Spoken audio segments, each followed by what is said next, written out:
اهلا بحضراتكم في فقره جديده من برنامج جبر الخواطر، واللي بنحب نستضيف فيه الناس البسيطه اللي احنا بتحب نكون معانا في الصوره. اهلا بيك. اهلا بيك يا استاذي. ده برنامج جبر الخواطر، بنسال اسئله دينيه واللي بيجاوب السؤال بياخد جايزه ماليه. مستعد معانا؟ ماشي، اتفضل سيادتك.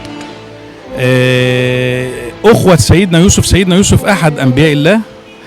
اخوه سيدنا يوسف كم عددهم؟ 10. طيب نفكر تاني.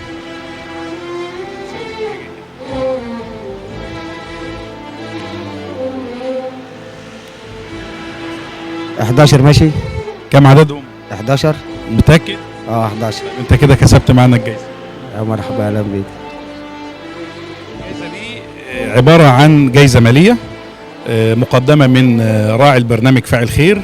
دايما بيطلب مننا ان احنا ندعي له بظهر الغيب. الله يعزك يا رب ويخليكم دائما للعالم اللي هي الضعيفه.